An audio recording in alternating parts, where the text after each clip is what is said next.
The midday sun beat down mercilessly on the dusty main street of Copper Creek, casting sharp shadows from the wooden buildings that lined both sides. The air hung thick with heat and tension as townspeople gathered in the square, their faces a mixture of curiosity and cruel excitement. At the center of it all stood a makeshift platform, hastily constructed from old wagon boards, where Sheriff Clayton Barnes held court with his usual swagger. "Ladies and gentlemen," the sheriff's voice boomed across the crowd, "we got ourselves a special auction today.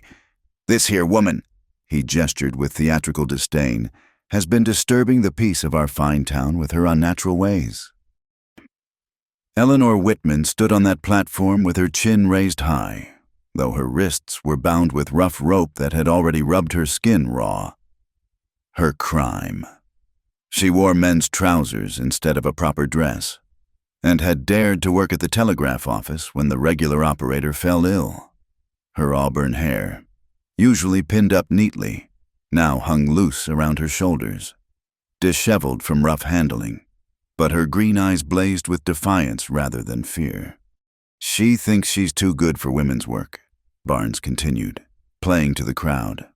"Walking around in pants like she's got a right to it. Well, we know how to deal with women who forget their place in Copper Creek." The crowd murmured its approval, some men laughing coarsely while the women either looked away in shame or watched with a mixture of pity and relief that it wasn't them up there. Eleanor, or Nora, as she preferred to be called, kept her gaze fixed on the horizon, refusing to give them the satisfaction of seeing her break. "Starting bid is $20, the sheriff announced. "Who'll pay $20 for this pants-wearing hellcat? She can cook and clean well enough once you knock some sense into her." From the back of the crowd, Finn Morgan watched the spectacle unfold with mounting disgust. He'd just ridden into town for supplies, dust still clinging to his worn leather chaps and weathered hat pulled low against the sun. At 32, he'd seen plenty of cruelty in his years working cattle drives and managing his ranch. But this selling a woman like livestock for the crime of wearing trousers turned his stomach. He studied the woman on the platform.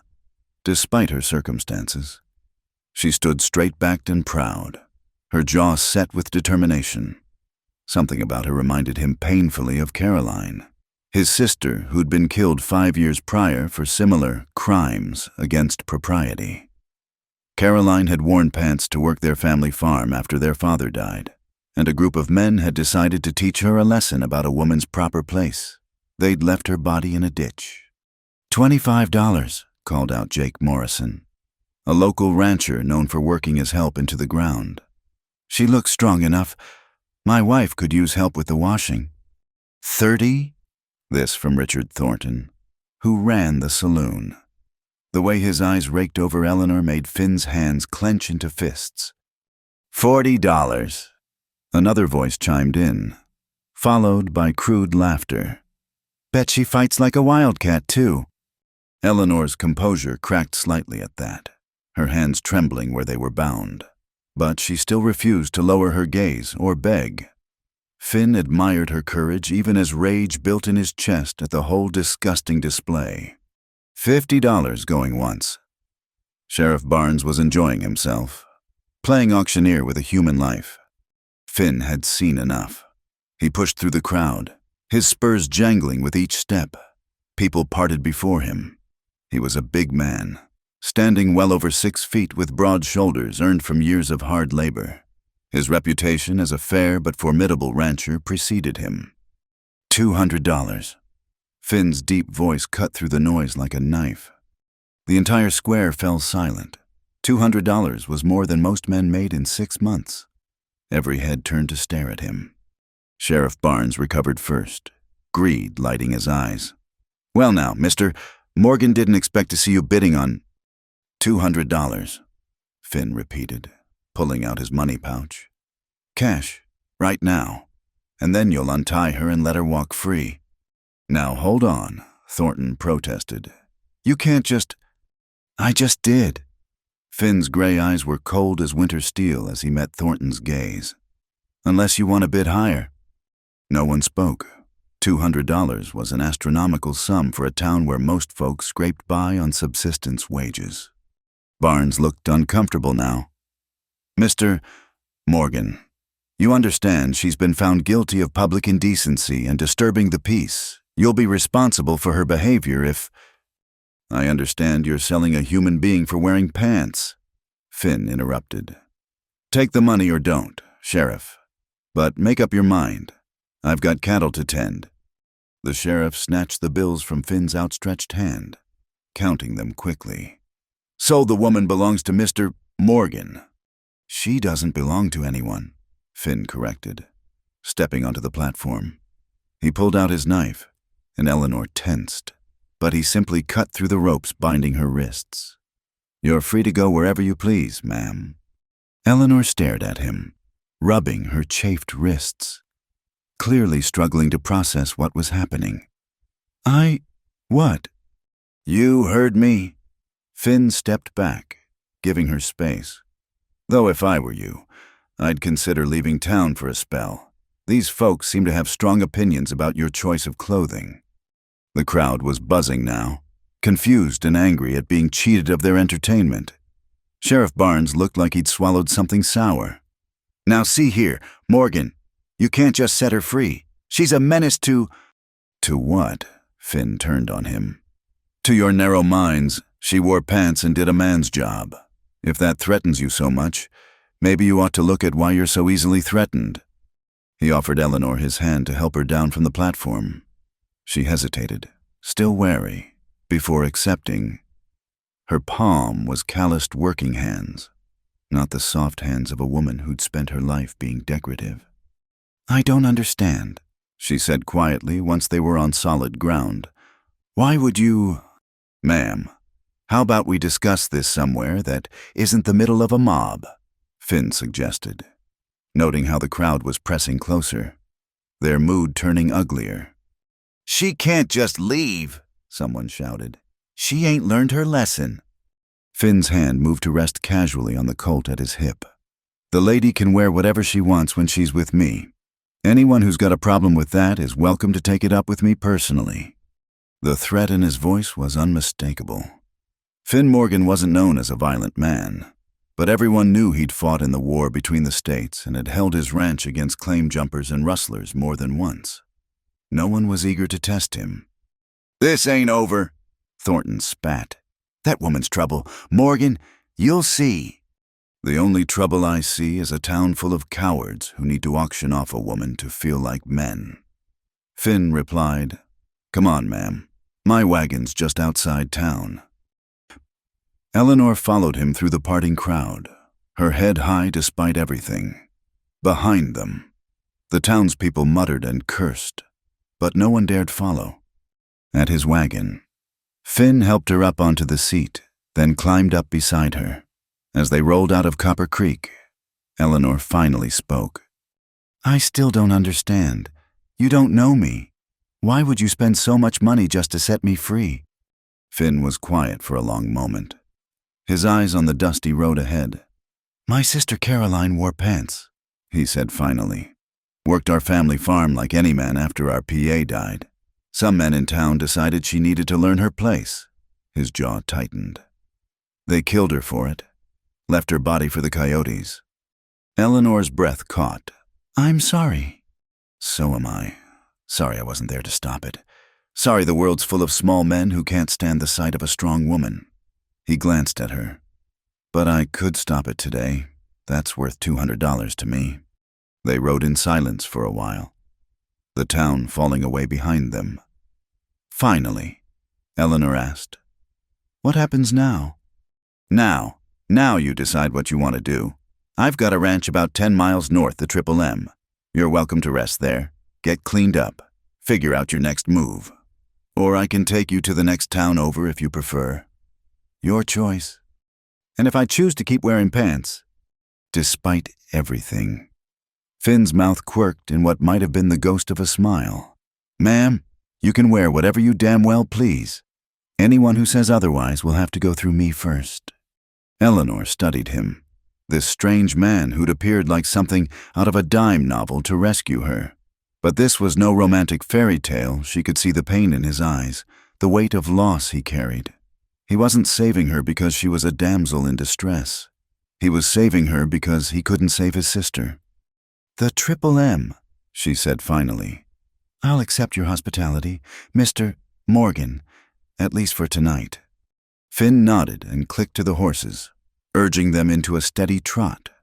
As Copper Creek disappeared into the dust behind them, Eleanor Whitman allowed herself to hope that maybe, just maybe, she'd found a place where a woman in pants wouldn't be seen as a crime against nature. She was wrong to trust so easily. She knew, but after what she'd just been through, she'd take her chances with the cowboy, who believed she had the right to wear whatever she wanted. The wagon rolled to a stop near a creek as the sun began its descent toward the horizon. Eleanor hadn't spoken for the past hour, her body tense beside Finn on the wooden seat, ready to bolt at the first sign of danger. He couldn't blame her, after what she'd been through. Trust would come slowly, if at all. "We'll make camp here for the night," Finn said, climbing down from the wagon. "Ranch is still a few hours away, and the horses need rest." Eleanor watched him warily as he began unhitching the team. "Why not push through to your ranch?" "Because you've had a hard day, and you're jumping at every shadow," he replied honestly. "Figured you might want to wash up, rest a bit, get your bearings before meeting a ranch full of cowboys." She climbed down carefully, still favoring her left ankle where someone had kicked her during the arrest. Finn pretended not to notice, knowing she wouldn't welcome pity. As he gathered kindling for a fire, Eleanor stood awkwardly by the wagon, clearly unsure of her role in this strange situation. "Should I? Is there something I should be doing?" "You should be sitting down and resting," Finn said, striking a match. "You're not my servant, Miss Whitman." "It's just Whitman, or Eleanor, or—" She hesitated, then lifted her chin. "Actually, I prefer Nora." "Nora it is then." The fire caught, casting dancing shadows in the gathering dusk. Finn retrieved his bedroll and supplies from the wagon. "There's soap and a towel in that bag if you want to wash up. Creek's cold but clean." Nora took the offered items but didn't move toward the water. "You're just going to let me go off alone? Unless you'd prefer company." When she stiffened, he quickly added, "Didn't think so. I'll be here tending the fire. Take your time."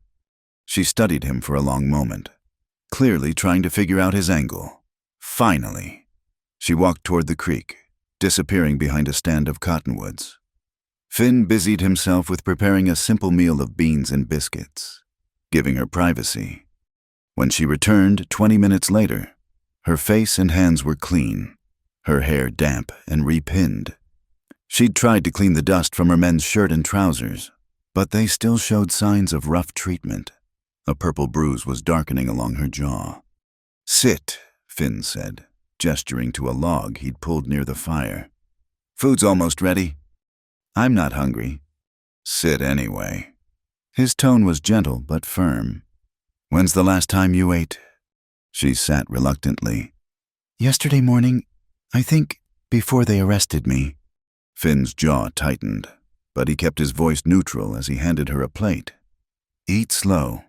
Your stomach won't thank you otherwise." They ate in silence, the only sounds the crackling fire and distant coyote calls. Nora managed half her portion before setting the plate aside. Finn noticed her hand shake slightly as she reached for the cup of water he offered. "You want to tell me what happened?" he asked quietly. "Don't have to, but sometimes talking helps." Nora stared into the fire. "The regular telegraph operator, Sam Morrison, broke his arm. I'd learned Morse code from my father. He was a railroad man before he died. I offered to help until Sam healed up. The mayor agreed, desperate to keep communication flowing." She pulled her knees up, wrapping her arms around them.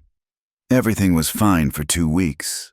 I wore my father's old clothes because climbing telegraph poles in a dress is dangerous and impractical.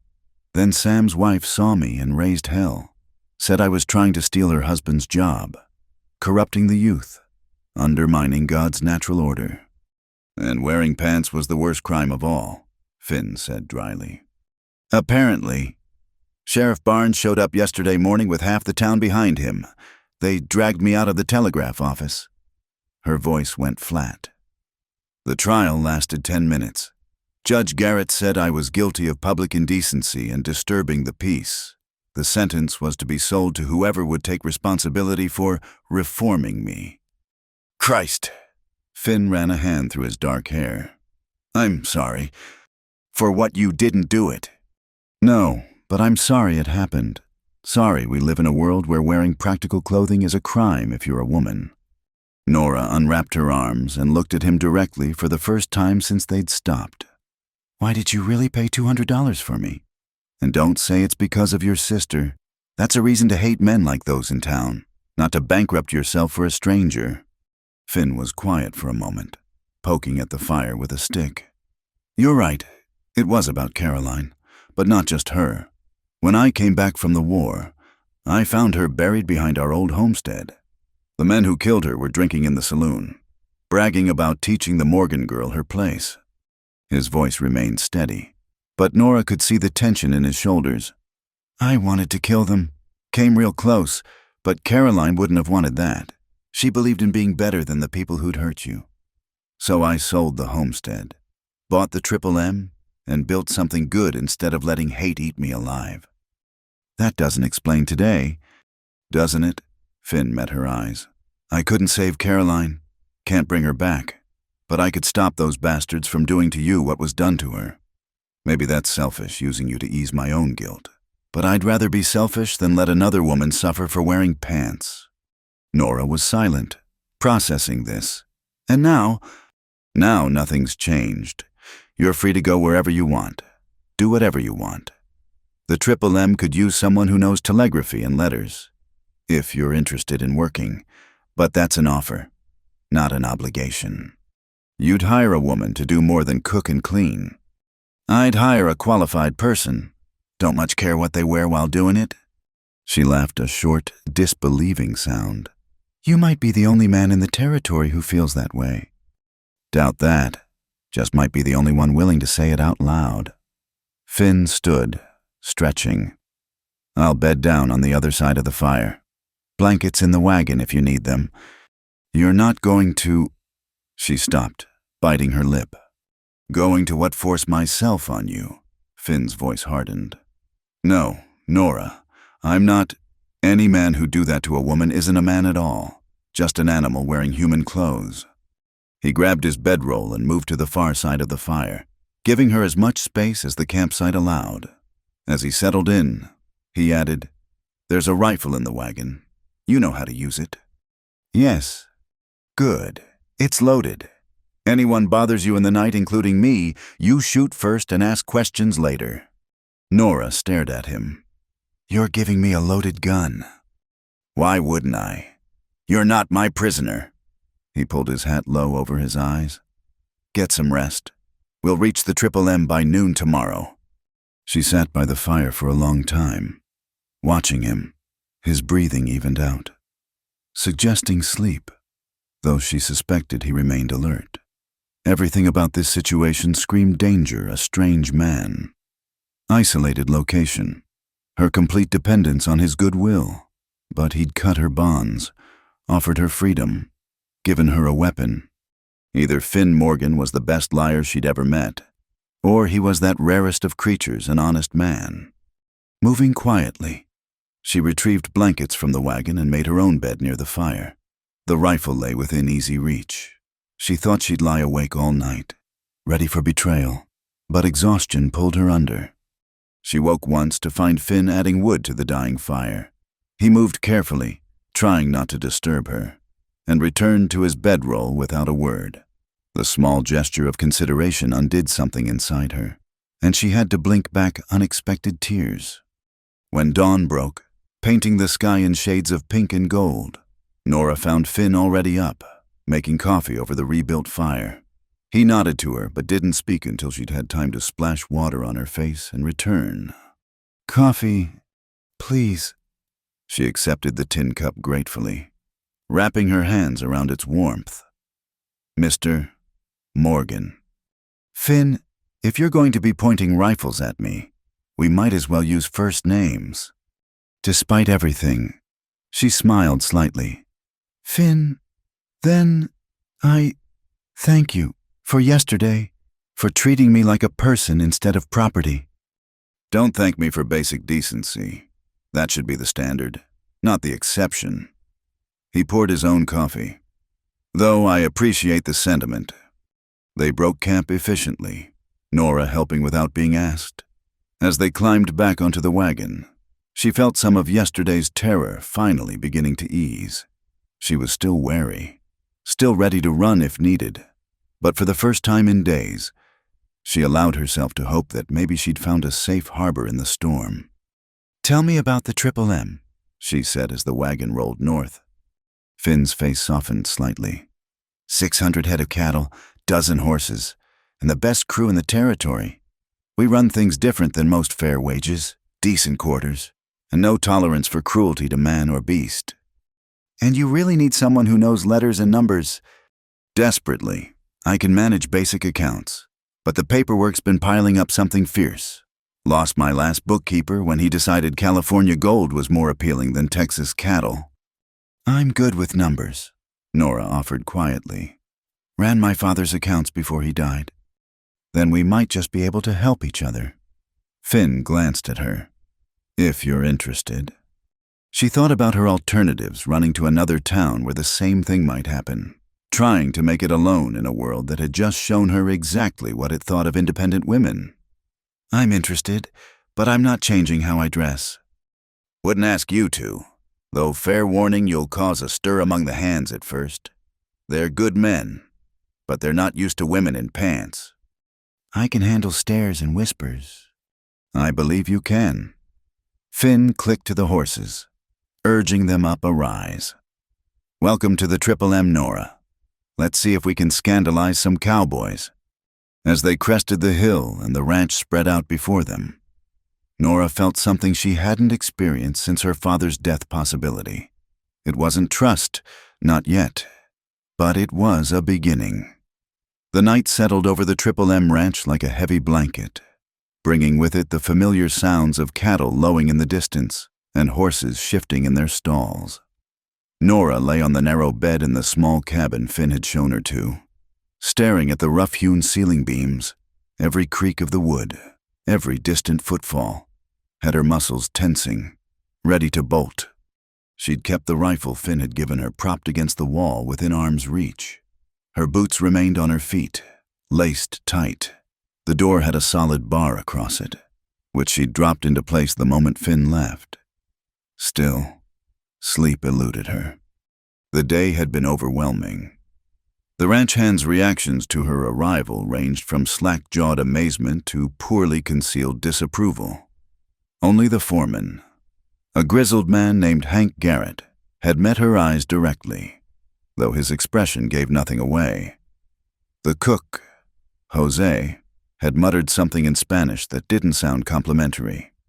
But Finn had stood beside her, introducing her simply as Miss Whitman, our new bookkeeper, as if there was nothing unusual about a woman in trousers joining their operation. His calm certainty had diffused the worst of the tension, though she'd felt eyes following her everywhere. A soft knock at her door had her jackknifing upright, hand reaching for the rifle. Easy, Nora. It's just me. Finn's voice came through the wood, quiet but clear. Wanted to check you were settling in all right. Don't need to open the door. She remained silent, heart hammering. I know you're awake, he continued. Can hear you breathing like a spooked horse. Just wanted to say that bar on your door, I had it installed special when I built this cabin. Never know when you might need a secure place. There's also a back way out through the storage room if you need it. Loose board behind the flour sacks. Nora frowned. Why was he telling her escape routes? Sleep will come easier in a few days. Finn added, First night anywhere new is always hard, especially after what you've been through, but you're safe here. That's a promise. She heard his footsteps moving away, then pause. Oh, and Nora, that move you pulled at dinner, keeping your back to the wall and your eyes on the door. Smart. Keep that instinct. World's got too many wolves dressed as sheep. His boots faded into the distance. Nora slowly released her grip on the rifle, processing his words. He'd noticed her defensive positioning at the communal dinner and approved of it. What kind of man encouraged a woman to stay wary of men, possibly including himself? She must have dozed eventually because she woke to pale dawn light filtering through the single window. Somewhere, a rooster was announcing the new day with enthusiasm. Her neck ached from sleeping tense and ready, but she'd made it through the night unmolested. Moving quietly, she poured water from the pitcher into the basin and washed her face. Her reflection in the small mirror showed the bruise on her jaw had darkened to purple-green. Her clothes were wrinkled from sleeping in them, but she had nothing else. The few possessions she'd owned had been left behind in Copper Creek. A knock interrupted her thoughts. "Miss Whitman, it's Jose. I have coffee and breakfast." She cracked the door open to find the cook holding a tray. His weathered face was carefully neutral, but his eyes held curiosity rather than hostility. "Senor Finn said you might prefer to eat private this morning," Jose said in accented English. "But the men, they eat at 6, if you want to join tomorrow." "Thank you." She accepted the tray, surprised by the consideration. Jose started to leave, then turned back. My Maria, she wore her brother's clothes sometimes, working their farm, practical. Sigh, not everyone understands practical. He touched his hat brim and walked away, leaving Nora staring after him. After eating, she ventured out to the main house where Finn had said the office was located. The morning was crisp, with dew still clinging to the grass. A few hands were already working around the barns, but they merely nodded to her in passing. She found Finn in the office, surrounded by stacks of paper that threatened to topple. He looked up with evident relief. "Thank God, I'm drowning in contracts and correspondence." He gestured to a second desk. "That's yours if you want the job. $60 a month plus board. Sundays free unless there's an emergency. Fair?" It was more than fair, it was generous. "Yes, where do I start?" "Wherever makes sense to you. I've been throwing papers in boxes for 3 months, hoping they'd sort themselves." He stood, stretching. "I need to check on the crew. You all right here alone?" She nodded, already eyeing the chaos with professional interest. "I'll need ledgers, ink, and a better filing system. Make a list. We'll send someone to town for supplies." He paused at the door. "Hank usually comes by around noon with the daily reports. He's gruff, but fair. Fought for the Union, if that matters to you." It did. Somehow. She turned to the papers as he left, grateful to have work to focus on. Numbers didn't care what she wore. Ledgers didn't judge. By noon, she'd created order from chaos, sorting papers by date and type. The ranch's finances were actually solid, just poorly documented. She was so absorbed that Hank's knock startled her. The foreman filled the doorway, all weathered leather and steady competence. He took in her progress with a raised eyebrow. "Ma'am, brought the morning counts." "Thank you, Mr. Garrett." She accepted the papers, scanning them quickly. "Your handwriting is very clear." "Learned my letters in the Army. Colonel said a soldier who couldn't read orders was a dead soldier." He shifted his weight. "Boss says you know your numbers." "I do." "Good. Last bookkeeper couldn't tell a debit from a doorknob." He started to leave, then paused. "Word of advice. Ma'am, some of the younger hands are running their mouths about you, natural curiosity, mostly. But Pete Hawkins is stirring trouble, suggesting you're here for other reasons than bookkeeping." Heat flushed her cheeks, but she kept her voice level. "And what do you think, Mr. Garrett?" "I think any woman who survived being auctioned off and still shows up to work the next morning has spine enough for the Triple M." He touched his hat. "I'll have a word with Pete. Man needs to learn when to shut his mouth." After he left, Nora sat back, processing the interaction. Acceptance, it seemed, might come in small doses from unexpected sources. The afternoon brought a steady stream of interruptions, hands needing advance wages recorded, suppliers delivering goods that needed documentation. She handled each professionally, and gradually the men seemed to relax around her. Her competence spoke louder than her trousers. Finn returned near sunset, dusty and tired. His eyes widened at the transformed office. "You're a miracle worker." "You're 3 months behind on correspondence." She held up a stack of letters. 2 are from lawyers about land disputes. He grimaced. "I know. Been avoiding them. Legal language makes my head spin. I can draft responses if you tell me your position." "Definitely a miracle worker." He slumped into his chair. "How was your first day? Any problems?" She considered mentioning Pete Hawkins, but decided against it. Mr. Garrett was helpful. Jose brought breakfast. Overall, better than expected. But how did he read her so easily? "I need clothes. These are all I have. And they're worse for wear." Finn studied her torn sleeve and stained shirt. "There's a trunk of Caroline's things in the attic. You're about her size. Take whatever you need." The offer was kindly meant, but wearing his dead sister's clothes felt wrong. "I couldn't." She'd want them used, not rotting in a trunk. His voice was firm, but gentle. Caroline believed in practical solutions. Letting good clothes go to waste while someone needed them would have offended her deeply. Trousers, too. Especially trousers. She had several pairs, all scandalously well made. A ghost of a smile crossed his face. "Take what you need. It's not charity, it's sense." That evening, Nora climbed to the attic with a lamp. The trunk sat in a corner, covered in dust. Inside, she found a treasure trove: sturdy shirts, well-made trousers, even a split riding skirt. Everything was clean and carefully folded. Waiting. At the bottom lay a photograph of a young woman with Finn's strong jaw and determined eyes. She wore men's clothes and a defiant smile. Written on the back in fading ink, "Caroline Morgan, 1867. Let them talk, I've got work to do." Nora pressed the photograph to her chest, tears burning her eyes. This woman she'd never met had paid the ultimate price for refusing to conform. Now her clothes would shield another woman making the same choice. She selected what she needed and carefully repacked the rest. Tomorrow she'd face the world in Caroline Morgan's trousers, carrying on a legacy of defiance. Back in her cabin, she tried on a dark blue shirt and brown trousers. They fit as if tailored for her.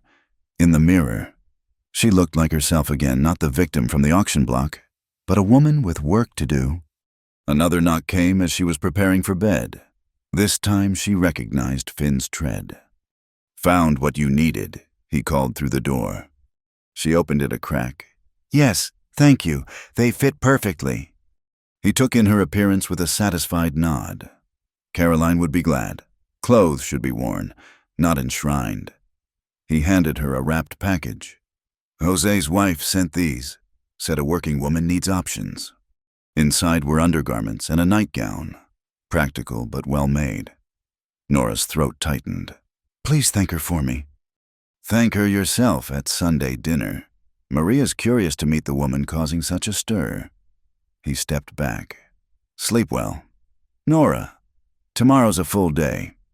As his footsteps faded, Nora closed and barred the door. But this time the action felt more like routine than desperate defense. She changed into the nightgown, the first night clothing she'd worn in days, and slipped into bed.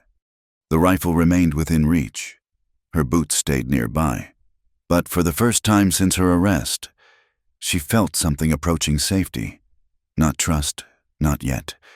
She'd learned too hard a lesson about vulnerability. But here in this small cabin, wearing a brave woman's clothes, working for a man who encouraged her wariness even as he offered protection, she could begin to believe in the possibility of a life where wearing trousers wasn't a crime. The Triple M wasn't paradise. Pete Hawkins's attitude proved that. But it was a place where the boss valued competence over conformity, where the foreman judged her by her spine rather than her skirts, where the cook's wife sent undergarments to a stranger because working women needed options. It was enough, for now, It was more than enough.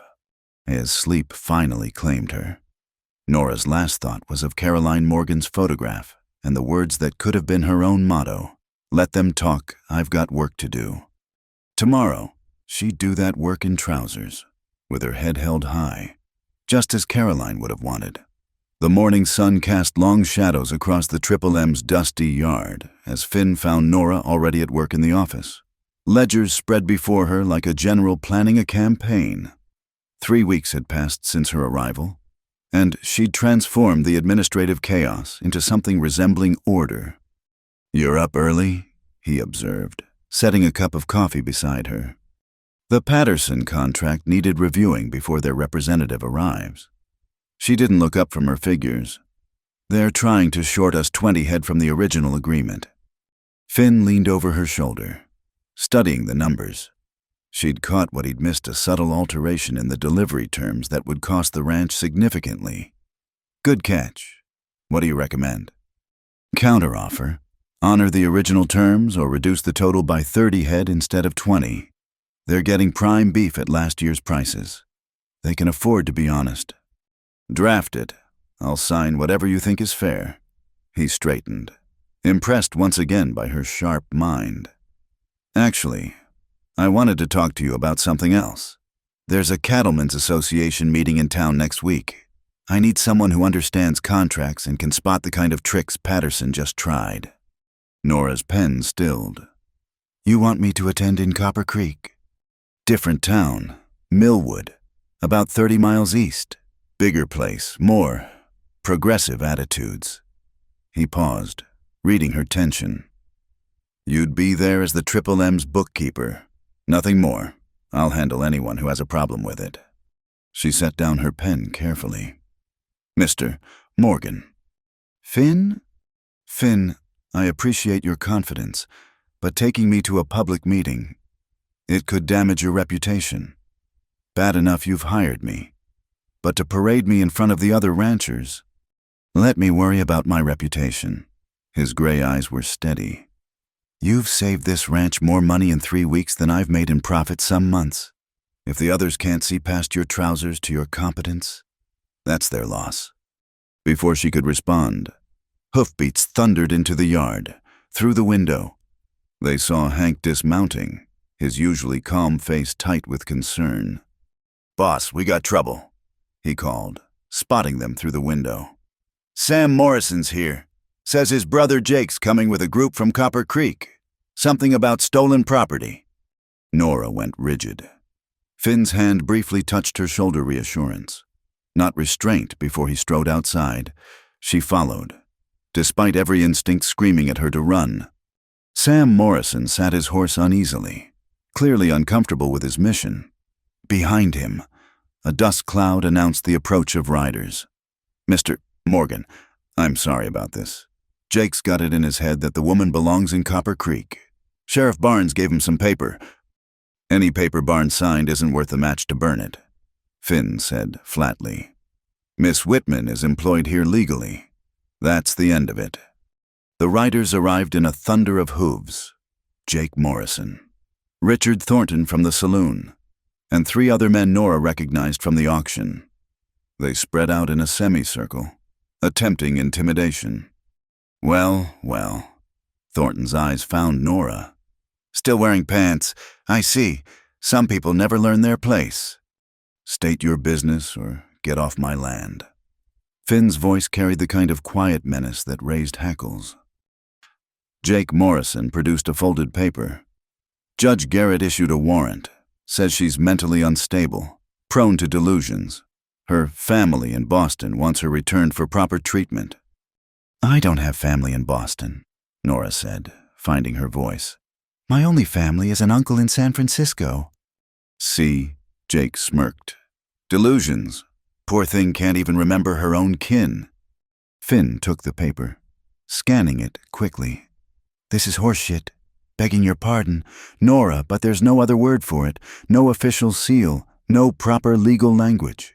You wrote this yourself, Morrison. Now see here." "No, you see." Finn crumpled the paper. "Miss Whitman was sold at public auction. I paid for her freedom, not her servitude. She's a free woman, employed fairly, bothering no one. You want to contest that? Get a real judge and real papers. Until then, get the hell off my property." Thornton laughed. An ugly sound. Protecting your investment. Morgan must be nice having a woman who can't say no. The temperature seemed to drop 10 degrees.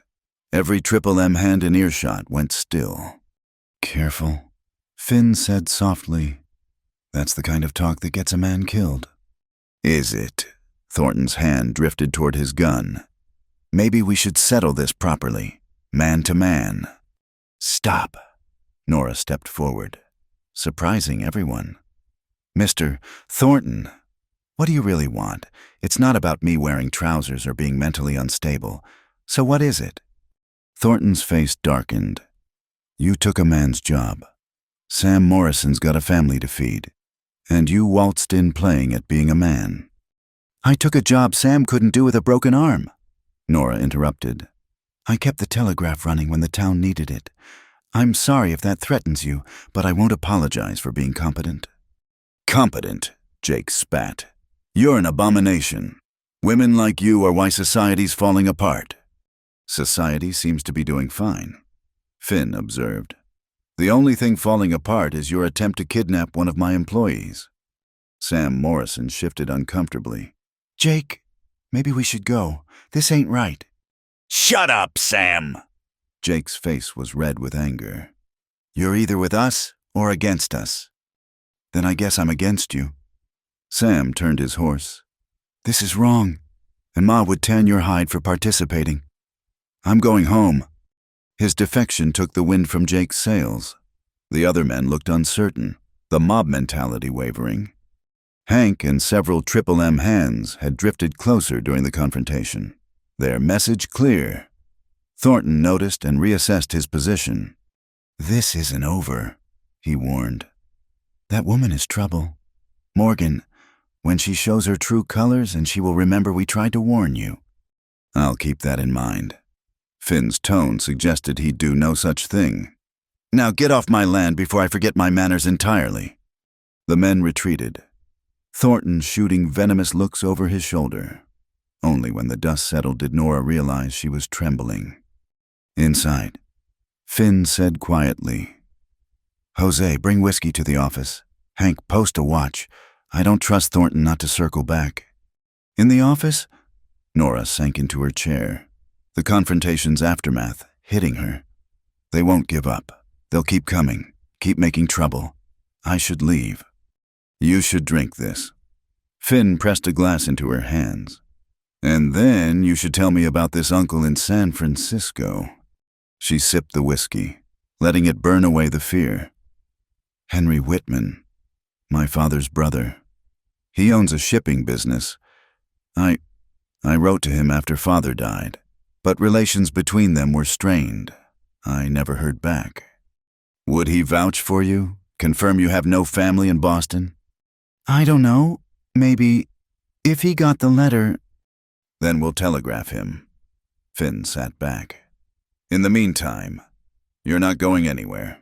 You think I'd let them run you off after you finally got my books making sense?" "Despite everything," she smiled weakly. "Is that the only reason?" "No." His expression grew serious. "You stood up to them, spoke truth when they brought lies. That takes courage. The Triple M needs people with that kind of spine. They'll make trouble for you. Bad for business if the other ranchers." "Let me handle the other ranchers. You just keep catching the Pattersons of the world trying to cheat us." He paused. "About that meeting in Millwood. I understand if you'd rather not." "I'll go." The words surprised her, but she meant them. "If I hide, they win. Besides, someone needs to make sure you don't sign any contracts without reading the fine print." Finn's rare smile transformed his weathered face. "That's the spirit? We'll make a rancher of you yet." A knock interrupted them. Jose entered with a tray of food. "Maria says you must eat. Trouble is no good on empty stomach." As they ate, Finn outlined his plans. "We'll send that telegram today. In the meantime, I'll have Hank teach you to shoot properly. That rifle's no good if you can't hit what you aim at." "I can shoot," she bristled slightly. "Can you shoot a man who's shooting back different thing entirely?" His voice carried the weight of experience. "The war taught me that. Hope you never need the skill, but better to have it." She nodded, understanding the practicality. "What about your sister? Did she know how to shoot?" "Taught her myself. She could knock a can off a fence at 50 yards. Pain flickered across his face. "Didn't help in the end. They caught her alone, at night. Numbers matter more than marksmanship sometimes." "I'm sorry, I shouldn't have asked." "No, it's good to remember. Keeps me sharp. Keeps me from making the same mistakes." He stood. "Take the afternoon to settle your nerves. Tomorrow we'll start those shooting lessons." After he left, Nora sat quietly, processing the morning's events. The threat from Copper Creek was real, but so was the protection of the Triple M. For the first time, she hadn't faced danger alone. She returned to the Patterson contract, finding comfort in numbers and logic.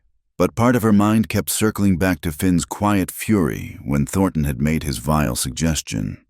No one had ever defended her honor before. Her father had loved her but expected her to defend herself. The men in Copper Creek had tried to buy her. Finn Morgan simply stood between her and danger like it was the most natural thing in the world. It was probably foolish to trust him.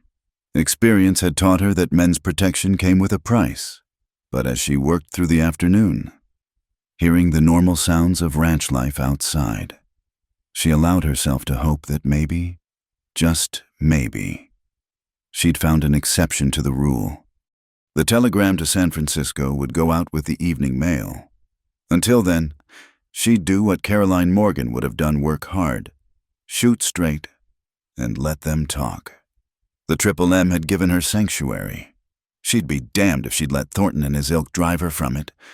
When Hank knocked later to discuss the watch schedule, he found her deep in calculations, wearing Caroline's trousers with her chin high and her fears locked away where they couldn't touch her. "Ma'am," he said with something approaching approval, "Boss says you'll be learning to shoot tomorrow. I'll set up targets in the north pasture." "Thank you, Mr. Garrett." He lingered in the doorway. "That took guts today. Speaking up to Thornton, most would have run." "Running only works if you have somewhere to go." "True enough." He touched his hat brim. "Welcome to the Triple M, Miss Whitman. Really welcome. I mean, you've earned your place here." As he left, Nora felt something ease in her chest. She'd faced down her past and hadn't broken. Tomorrow she'd learn to shoot better. Next week, she'd walk into that meeting in Millwood with her head high. Let them come. She had work to do. The transformation of the Triple M's financial operations over the following weeks was nothing short of remarkable. Nora had uncovered systematic overcharging by suppliers, identified more efficient cattle drive routes, and negotiated better terms with the railroad. The ranch's profits increased by 20% in just 2 months. "You're a goddamn miracle worker," Hank declared one afternoon, reviewing the latest figures. "Pardon my language, ma'am." "I've heard worse. Mr. Garrett." Nora organized the receipts with practiced efficiency. "The Reynolds contract alone will save us $300 this season." From his desk, Finn watched her work with quiet satisfaction. She'd grown into her role with remarkable speed, earning respect through sheer competence. Even Pete Hawkins, the hand who'd initially stirred trouble, now tipped his hat when he saw her. "The men have been talking," Hank continued, "wondering if you might look at their personal accounts. Tom's wife is expecting, and he's trying to save proper. Could use some advice." Nora glanced at Finn, who nodded encouragement. "I'd be happy to help. Perhaps Sunday afternoons." "That'd be mighty appreciated." Hank cleared his throat. "Also, there's something else. The boys pooled together. Wanted to get you something. A thank you for finding that error in the feed billing that got us all a bonus." He produced a wrapped package, setting it on her desk awkwardly. Inside, Nora found a leather ledger. beautifully tooled with her initials. "We had Jensen make it special," Hank explained. "Figured a proper bookkeeper needs proper tools." Nora ran her fingers over the soft leather, throat tight with emotion. "It's beautiful. Thank you. Please thank the others for me." After Hank left, Finn spoke quietly. "They've accepted you, really accepted you, not just tolerated. That's no small thing." "They're good men." She clutched the ledger carefully. "Better than I expected to find anywhere." "They are, but don't sell yourself short. You earned their respect."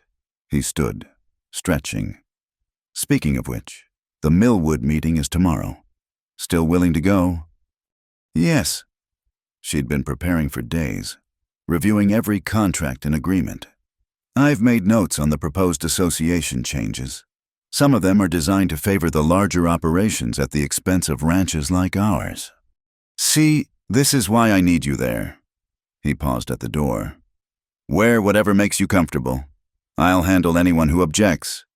That evening, Nora stood before the small mirror in her cabin, debating. She could wear one of Caroline's split skirts, attempt to blend in more, but looking at her reflection in the practical trousers and clean shirt, she made her decision. She was done hiding who she was.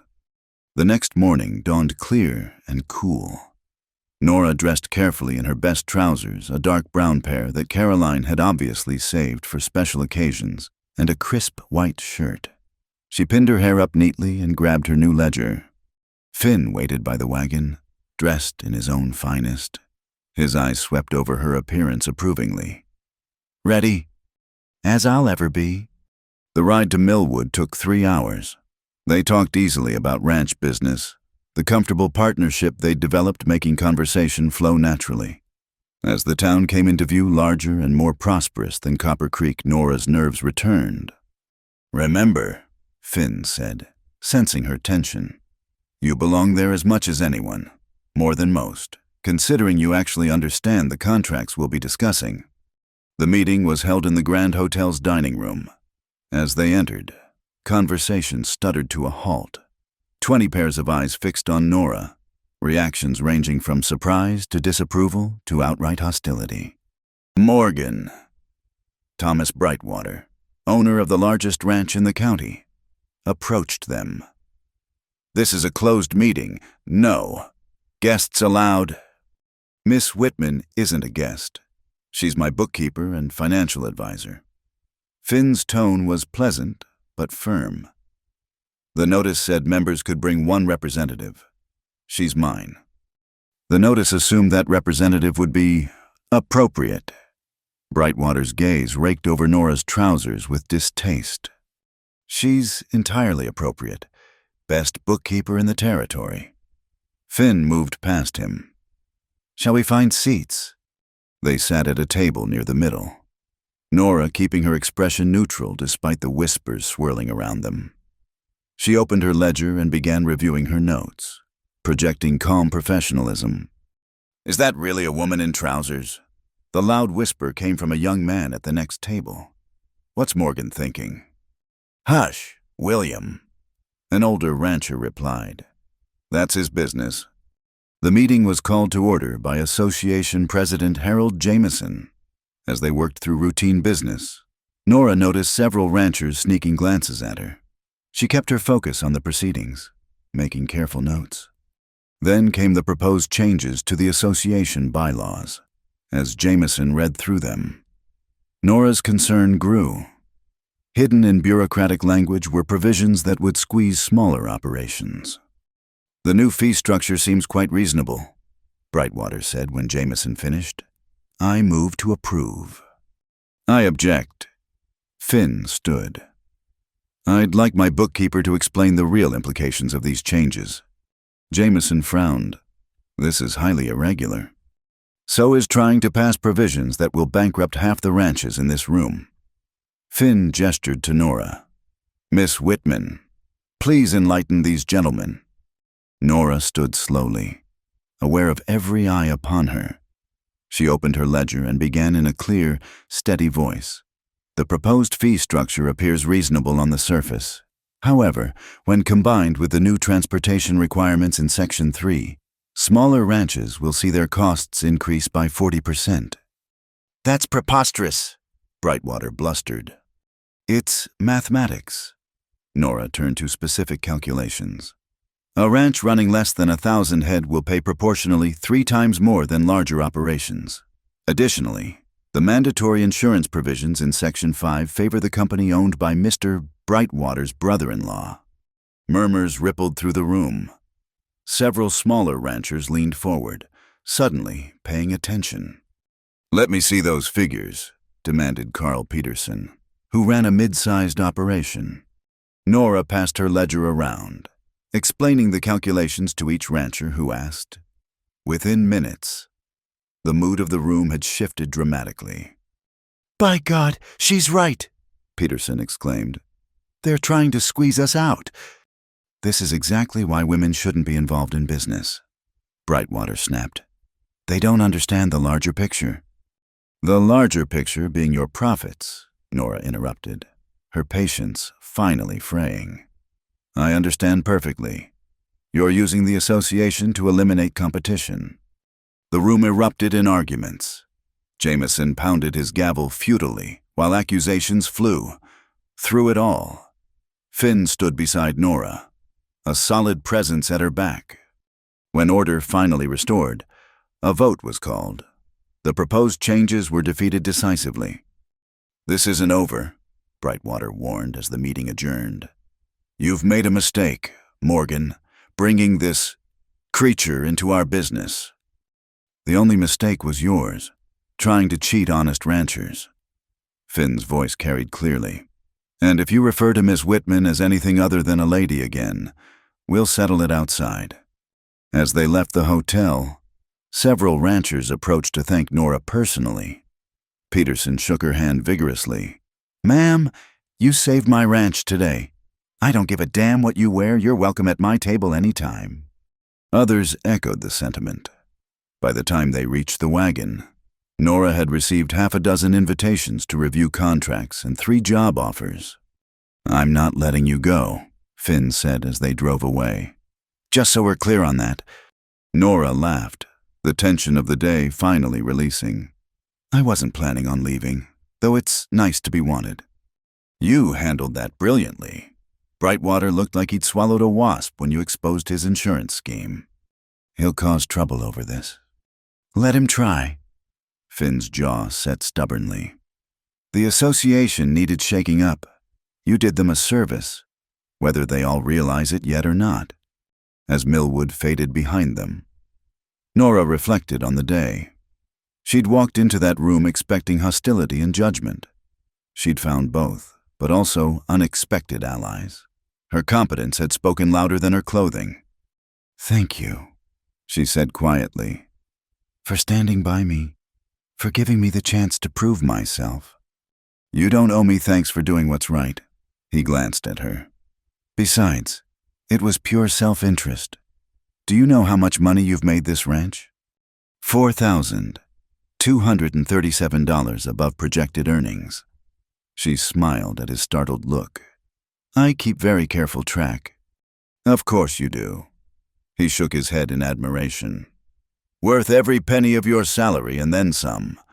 As they arrived back at the Triple M, the hands gathered around, curious about the meeting. Word had already spread about Nora's triumph. Peterson's foreman had ridden ahead with the news. "Heard you showed those big ranchers what's what," Tom called out.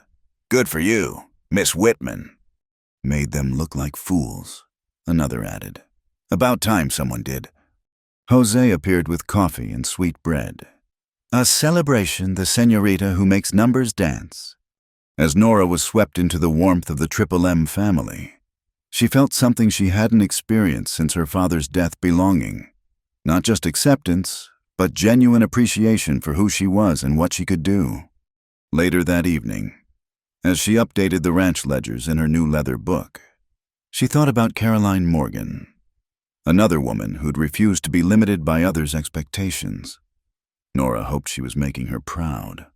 A soft knock interrupted her thoughts. "Come in."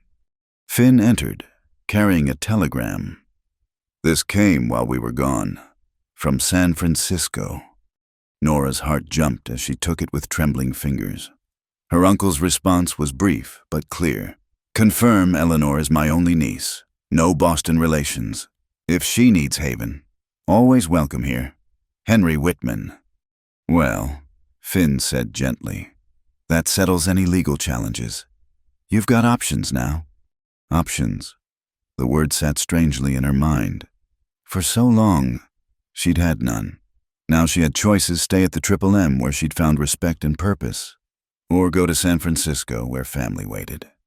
Looking around the office, she'd transformed, thinking of the men who'd pooled their money for her ledger, the job offers from other ranchers, the way Finn had stood beside her against Brightwater's insults. The choice seemed clear. I have work to do here, she said simply, if you'll have me. Finn's smile was answer enough. For as long as you want to stay, the Triple M is your home now. Nora, trousers and all. The autumn social in Millwood was the highlight of the season, drawing ranchers and townsfolk from miles around. Nora stood before her mirror, holding up one of Caroline's dresses, a deep blue silk with delicate lace at the collar and cuffs. She hadn't worn a dress since before her father's death, and the thought of putting one on now felt like donning a costume. You don't have to go, Finn had said when the invitation arrived. Or you can go as you are, your choice. But Nora had her own reasons for attending, and for once, strategy outweighed comfort. She wanted to show the community that she could navigate their world on their terms when necessary, that her wearing trousers was a choice, not an inability to be feminine. Maria, Jose's wife, had helped alter the dress to fit perfectly. Now, as Nora fastened the buttons, she hardly recognized herself.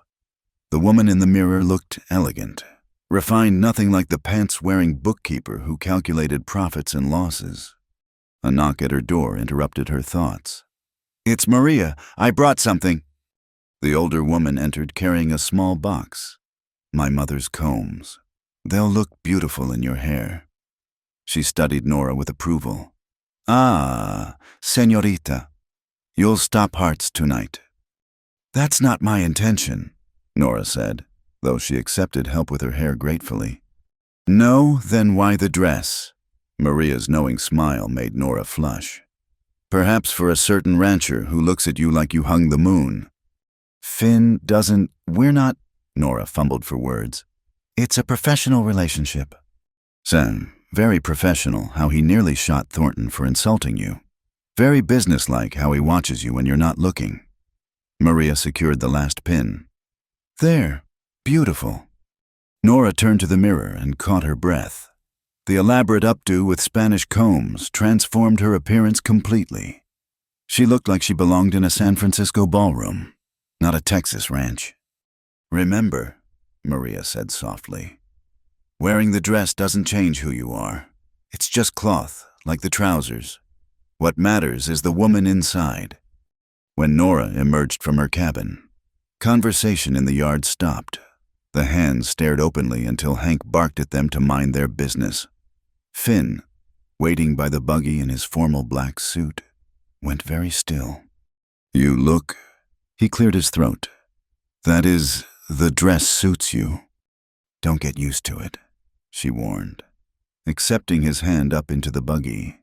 This is for one night only. Wouldn't dream of it. Though you do clean up nice, Miss Whitman. The drive to Millwood passed quietly, both unusually aware of the other. Nora smoothed her skirts nervously, already missing the freedom of trousers. But she had a point to prove tonight, and sometimes winning meant playing by their rules. The Grand Hotel blazed with light. Carriages lined up outside. Music drifted from the open windows. As Finn helped her down, Nora saw heads turn their way. Ready? He asked quietly. As I'll ever be. They entered together, and once again conversation stuttered to a halt. But this time, the stairs held different emotions. Surprise, admiration, and, from some of the women, understanding. My God. Thomas Peterson approached them. Miss Whitman, I hardly recognized you. You look lovely. Thank you, Mr. Peterson. How's your ranch faring with the original fee structure? He laughed. Still thinking business, even dressed like that. No wonder Morgan won't let anyone steal you away. As they moved through the crowd, Nora noticed the shift in dynamics. Men who'd been coldly dismissive at the association meeting now bent over her hand. Women who'd avoided her eyes now approached with cautious friendliness. Miss Whitman, Mrs. Jameson, the association president's wife, materialized at her elbow. What a stunning dress! Caroline Morgan had excellent taste. The comment could have been cutting, but Mrs. Jameson's tone held only kindness. She did, Nora agreed. I'm honored to wear it. I heard about what you did at the association meeting. My husband was furious, but she lowered her voice. We would have lost our ranch under those new fees. Thank you. Throughout the evening, similar conversations occurred. Nora found herself at the center of attention, not as a curiosity, but as someone who'd earned respect. She discussed cattle prices with ranchers, shared household economy tips with their wives, and slowly felt the community's resistance softening. Then Richard Thornton appeared, already several drinks in. Well, the pants-wearing Hellcat owns a dress after all, trying to fool people into thinking you're a real woman. The music seemed to pause. Finn stepped forward, but Nora touched his arm lightly. Mr. Thornton, I'm a real woman. Real women work. Real women think. Real women wear whatever allows them to do their jobs effectively. If that threatens you, perhaps you should examine why. You think you're so clever, Thornton sneered. But I know what you really are. A runaway. A thief. Probably wanted back east. Actually, a new voice interrupted. Miss Whitman is exactly who she says she is. Everyone turned to see a distinguished older gentleman in an expensive suit. He had Nora's green eyes and determined chin. Uncle Henry, Nora gasped. Henry Whitman crossed to his niece, taking her hands. Eleanor, when I got your telegram, I had to come see for myself that you were safe. He turned to Thornton with cold authority. I'm Henry Whitman of Whitman Shipping. Eleanor is my brother's daughter, my only niece, and heir to a considerable fortune. She's no runaway or thief, and if I hear you've slandered her again, my lawyers will explain the consequences. Thornton paled and retreated without another word. The crowd buzzed with this new information. Uncle, what are you doing here? Nora asked, still stunned. Your employer sent a very detailed letter about your situation. Mr. Morgan painted quite a picture of your courage and competence. I had to see for myself. Henry studied her carefully. You look like your mother in that dress, but I suspect you take after your father in spirit. Yes, I do. Good. He'd be proud. Henry glanced at Finn with approval. Mr. Morgan, thank you for protecting my niece. I'm in your debt. No debt. Nora's earned her place at the Triple M. Finn's use of her preferred name wasn't lost on Henry. So I gather. Eleanor Nora, I came to offer you a position in San Francisco.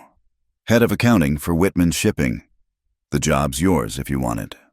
The offer hung in the air. A fortune. A family name. A prestigious position, everything Nora had never dared dream of. That's very generous, she managed.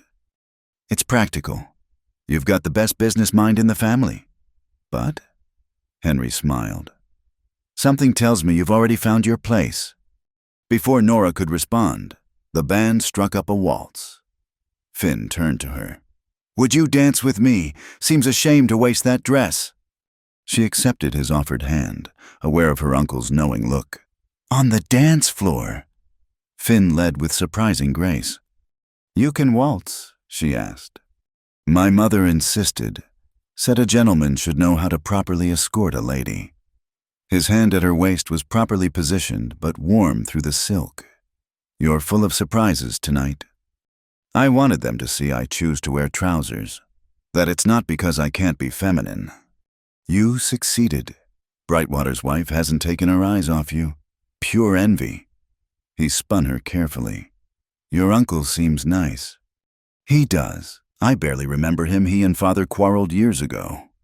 About Father marrying beneath his station.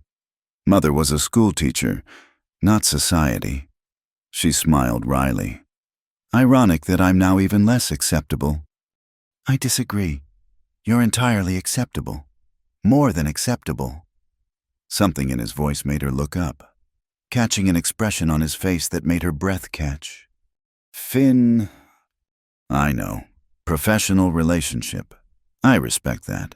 But dancing with you like this, I can't help wondering what it would be like if things were different. If you'd come to the Triple M as anything other than a woman I bought at auction. The reminder of their beginning sent a chill through the warm moment. But I did. That's how we started. Doesn't have to be how we continue. He drew her slightly closer. Your uncle's offer, will you take it? I don't know. It's everything I should want.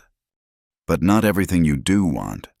She thought of her cabin at the Triple M, the leather ledger from the hands, Jose's coffee, Maria's kindness, Hank's gruff respect, thought of morning rides to check stock with Finn, evening discussions of ranch business, the way he sought her opinion and valued her judgment. No, she admitted. It's not. The waltz ended, but they stood frozen for a moment before propriety forced them apart. The rest of the evening passed in a blur. Nora danced with other ranchers, spoke at length with her uncle about family history, and gradually realized that wearing the dress had accomplished exactly what she'd intended. As the evening wound down, she found herself on the hotel's veranda with Henry. You love him, her uncle said simply. That's not... Nora, I've built a shipping empire by reading people. That man looks at you like your precious cargo, and you light up when he enters a room. It's complicated. He literally bought my freedom, the power imbalance. Seems to me he spent every day since trying to eliminate that imbalance. But you're right to be cautious. Henry patted her hand. The offer stands, whenever you want it. But I think you've already found your harbor. When they returned to the Triple M well after midnight, Finn walked her to her cabin. Thank you for tonight, for showing them all how wrong they were. I didn't do it for them. No, he stepped closer. Who then? For me, to prove I could, and... She hesitated. For you, to show them the woman you defended deserved it. Nora. Her name was barely a whisper. You don't have to prove anything to me, not ever. For a moment, they stood suspended in moonlight, the air between them electric with possibility. Then Nora stepped back, breaking the spell. Good night, Finn.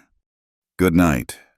Inside her cabin, Nora carefully removed Caroline's dress, hanging it with reverence. Tomorrow she'd be back in trousers, back to ledgers and contracts. But tonight had shown her something vital she could navigate both worlds. More importantly, she'd discovered which one she preferred. As she drifted to sleep, she thought not of her uncle's generous offer or the social acceptance she'd won, but of dancing in Finn Morgan's arms and the way he'd said her name like a prayer. The Triple M had become more than sanctuary. It had become home, and perhaps, if she was brave enough to risk it, it could become something more. The week following the autumn, social passed in deceptive calm. Nora threw herself into work, preparing for the upcoming cattle drive and managing the ranch's increasingly complex finances. Her uncle had returned to San Francisco, but his standing offer hung in the air like morning mist, impossible to ignore completely. Then Sheriff Clayton Barnes arrived at the Triple M with 2 deputies, their faces grim with official purpose.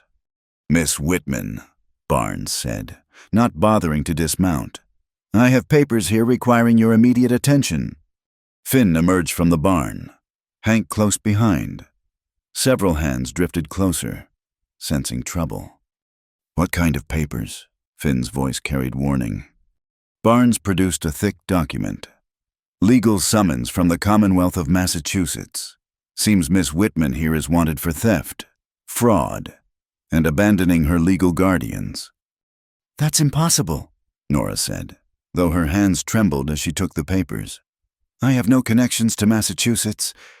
The documents looked official seals, signatures, imposing legal language. According to the papers, she was Eleanor Worthington, ward of Dr. Marcus Worthington of Boston, who'd stolen valuable jewelry and funds before fleeing west. "This is fabricated," she said, voice steady despite her racing heart. "My name is Eleanor Whitman. My uncle Henry Whitman can verify. Papers say otherwise." Barnes seemed almost pleased. "You'll need to come with us while this gets sorted out." "Like hell." Finn stepped between them. "Those papers aren't worth the match to burn them. You saw Henry Whitman yourself at the social. You know who she is."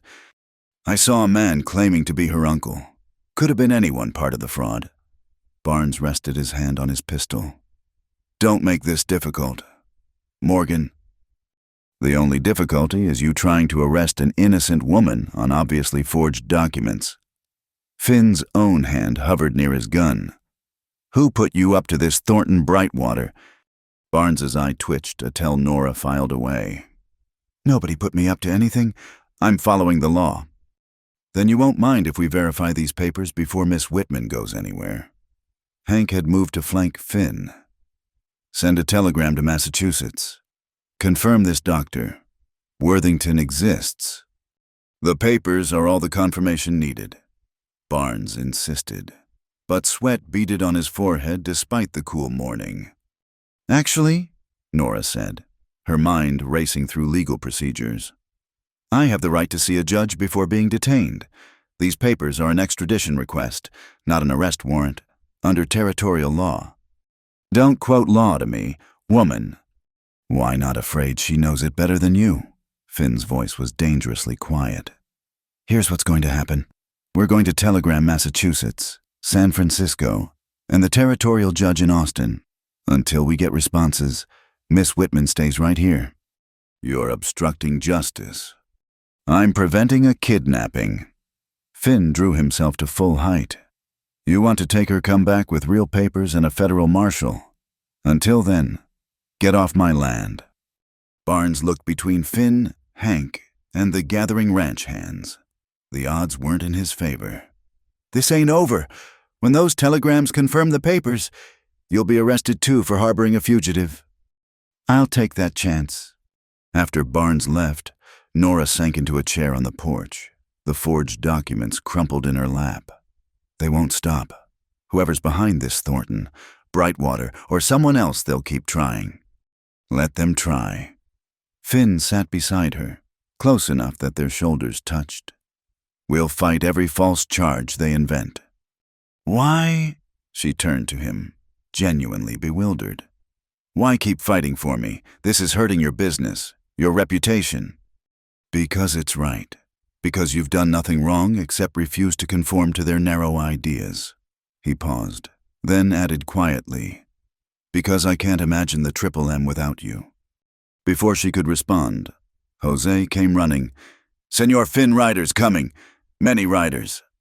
They stood to see a dust cloud approaching, as it resolved into individual horses. Nora's heart sank. At least a dozen men, all armed. "Inside," Finn ordered. "Hank, get the men positioned. Jose, load the rifles." "I'm not hiding," Nora protested. "You're not hiding. You're taking a defensive position." His gray eyes were steel. "Please, Nora, let me handle this." She reluctantly retreated to the house, but stayed by the window, Caroline's rifle in her hands. The riders spread out in the yard. Thornton, Jake Morrison, and men she didn't recognize. All wore deputy badges. "Thornton." Finn stood on the porch, deceptively relaxed. "Fancy seeing you here. Run out of whiskey to water down." "Laugh while you can. Morgan." Thornton's smile was vicious. "Judge Garrett just deputized us. We're here for the woman." "What judge would deputize you?" "The one who just reviewed new evidence." Thornton produced more papers. Sworn statements from concerned citizens about Miss Whitman's unstable behavior, her violent tendencies, her corrupting influence on decent folks. Lies, every word. 12 upstanding citizens say otherwise. Thornton's hand rested on his gun. Now bring her out, or we'll come get her. The Triple M hands had taken positions around the yard, outnumbered but on home ground, with better cover. The air crackled with tension.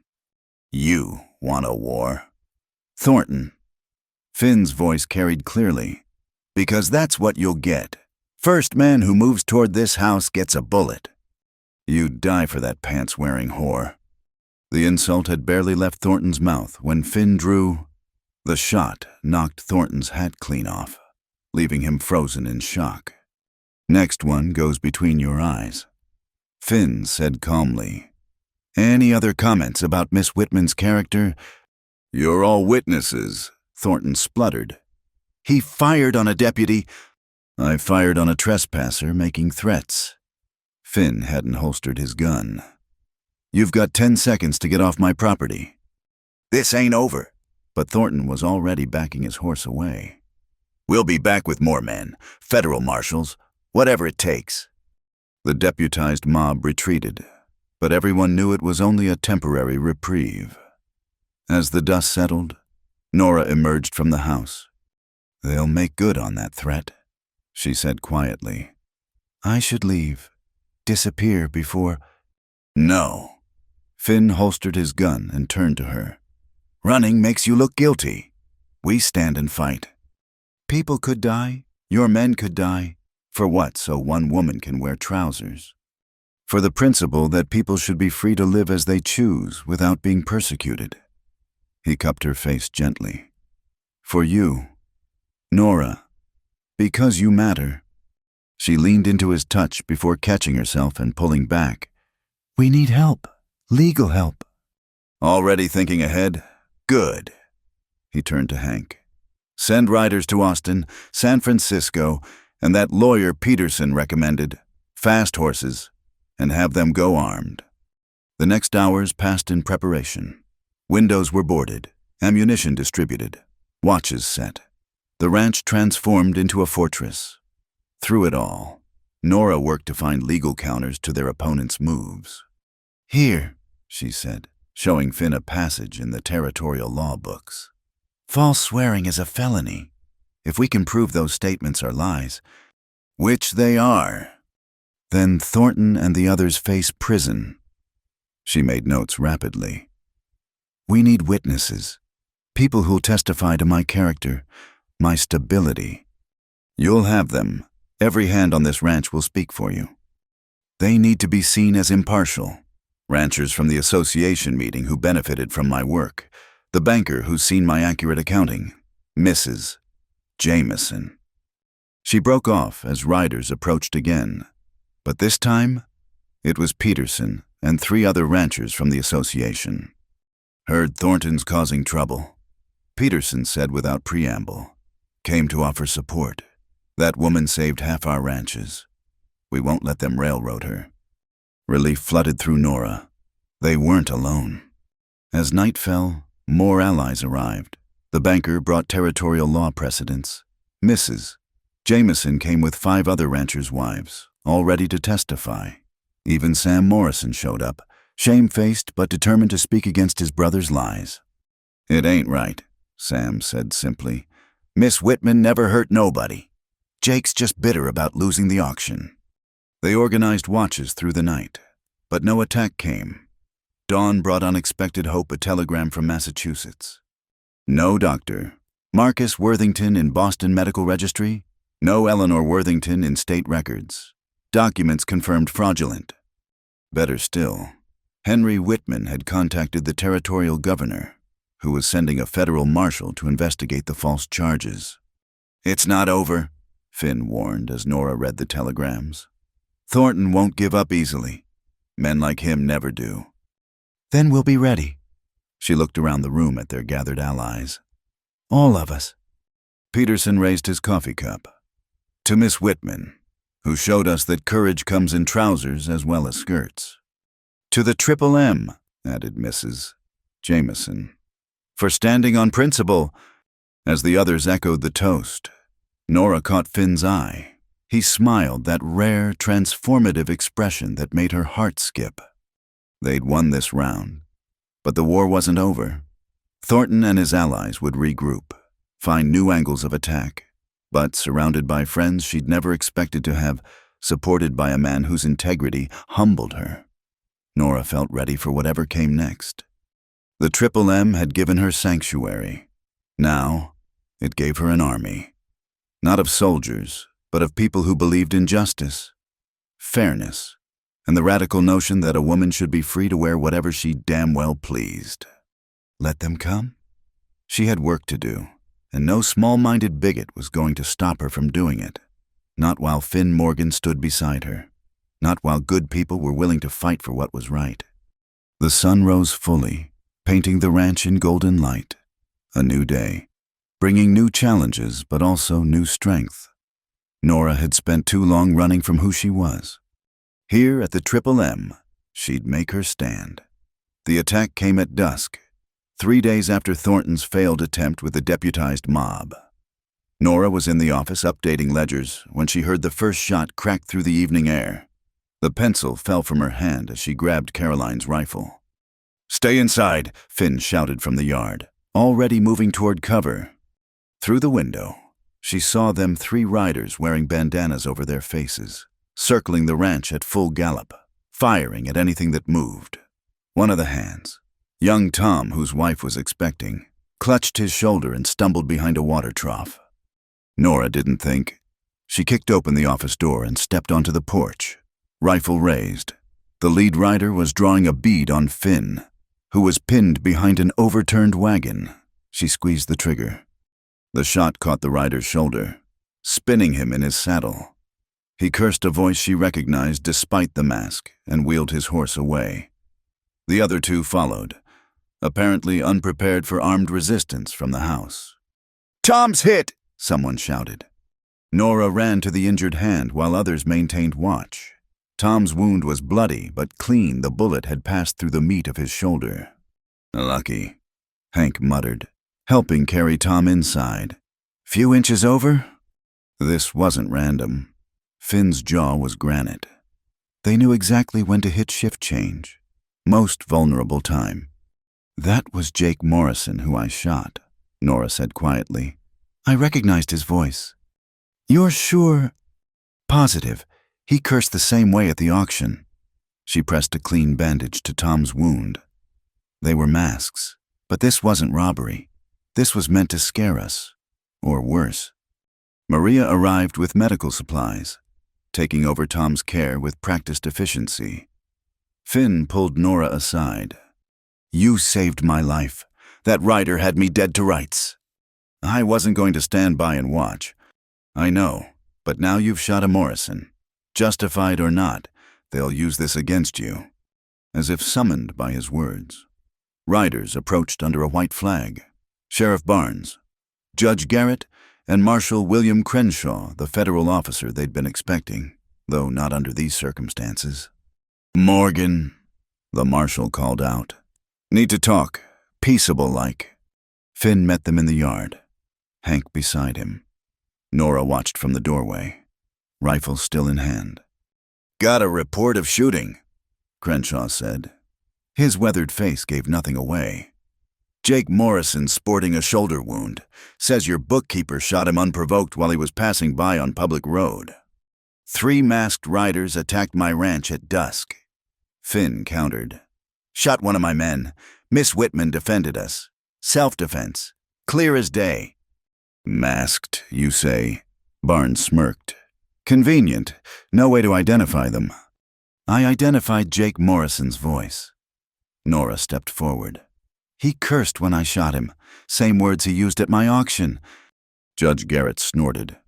"A woman's testimony against an upstanding citizen, hardly credible. More credible than anything you've signed lately." Finn shot back. "Those fraudulent Massachusetts papers, for instance." Crenshaw raised a hand. "Enough.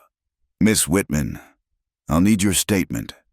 Mr. Morgan, I'll want to interview your wounded man and any other witnesses. Tom's in no shape. I can talk, Tom called out weakly from inside. That woman saved lives tonight. I'll swear to it in any court. The federal marshal spent an hour taking statements. Professional and thorough. He gave no indication of his thoughts. As full dark fell, he prepared to leave. I'll investigate fully, he told Finn. In the meantime, Miss Whitman should remain on the ranch. No one else should attempt any visits. The warning was clear. After they left, the Triple M stayed on high alert, but the night passed without further incident. Dawn brought unexpected visitors, 3 women from town, led by Mrs. Jameson. We've come to stay, she announced, bustling past a surprised Jose. A woman was forced to defend herself against masked attackers. We won't let them twist this into something shameful. Ma'am, I appreciate the support, but, Nora began. No buts. Sarah's a trained nurse. She'll tend your wounded man. Martha's bringing food for your hands, and I'm here to be a witness. Let them try to paint you as some wild woman when respectable ladies are visiting. The presence of the town women changed the atmosphere entirely. Potential attackers would think twice about assaulting a ranch hosting prominent citizens' wives. It was protection through propriety, a shield Nora hadn't expected. As Sarah tended Tom with expert hands, Mrs. Jameson pulled Nora aside. My dear, I must speak plainly. Thornton's been spreading poison about you, saying terrible things about your relationship with Mr. Morgan. Heat flooded Nora's cheeks. There's nothing improper. I know that. Anyone with eyes can see Mr. Morgan's too honorable to take advantage. But Thornton's suggesting you're using feminine wiles to control him, that you're the real power here, manipulating poor Finn. That's absurd. Of course it is. But some are listening. Weak men always fear strong women. Mrs. Jameson's eyes were kind but worried. You need to be very careful. They're building a narrative that you're dangerous, unstable, a corrupting influence. That afternoon, Marshal Crenshaw returned with news. Jake Morrison admits to riding near the ranch but denies any attack. His friends support his story. They're lying, Tom said from his bed. 3 masked riders, shooting to kill.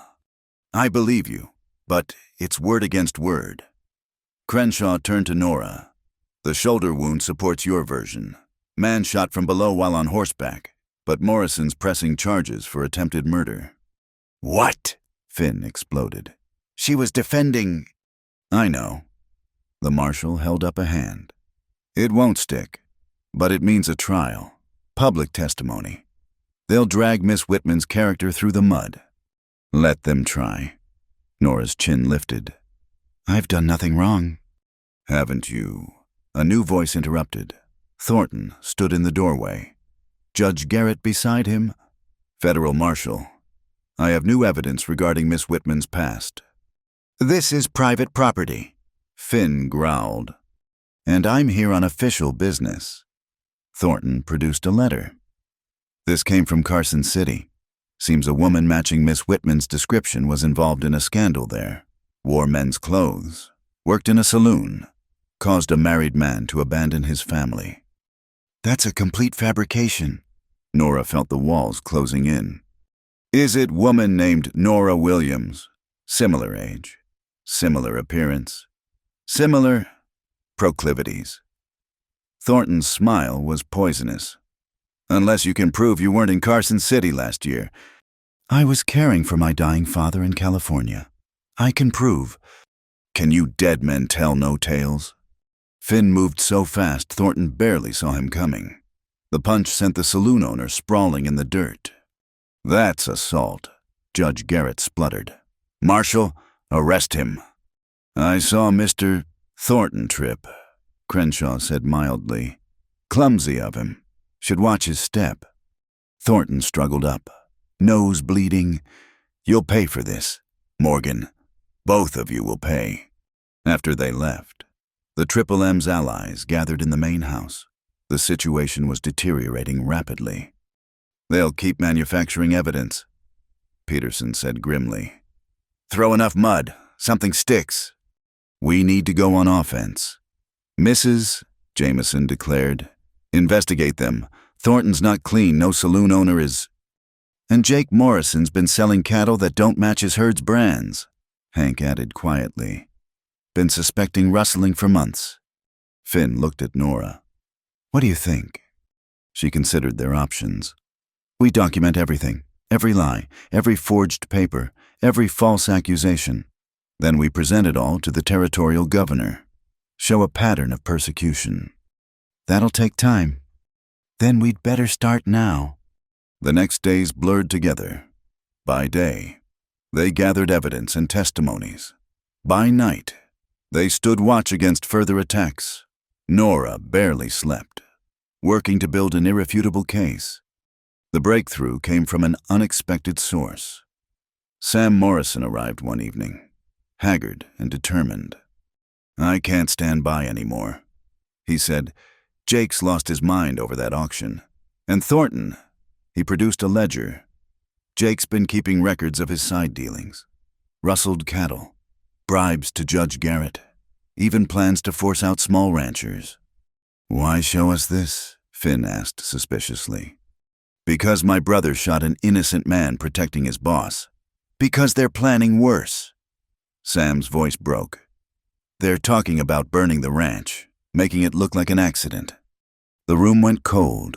Fire was every rancher's nightmare. When? Hank demanded. Tomorrow night, during the new moon. Sam slumped in his chair. I've lost my brother to hate. Don't want to lose my soul, too. They had 24 hours to prepare. Finn sent riders to alert their allies and the federal marshal. Nora worked through the night, copying crucial pages from Jake's ledger. As dawn broke, she found Finn on the porch, checking weapons. We should send the women away, she said. Mrs., Jameson, and the others. Already suggested it. They refused. He smiled grimly. Seems you've inspired them. They're staying to fight. I never wanted... I know. He set down the rifle and faced her. Nora, there's something I need to say. In case... Don't... She pressed fingers to his lips. We're going to win. We have truth on our side. Truth doesn't stop bullets or fire. He caught her hand, holding it against his cheek. I need you to know that everything I've done, it stopped being about Caroline weeks ago. It's been about you, because you're brave and brilliant and... Finn, her voice trembled. Let me finish, please. His gray eyes held hers. I love you. Not because you need protecting, but because you don't, because you stand tall in trousers or dresses and face down anyone who tries to make you small. Because you've made the Triple M better just by being yourself. Tears blurred her vision. You bought my freedom. How can I trust? You can't. I know that. The power imbalance will always be there. But I swear to you, I want nothing from you that isn't freely given. If we survive this, and you want to leave for San Francisco or anywhere else, I'll help you go.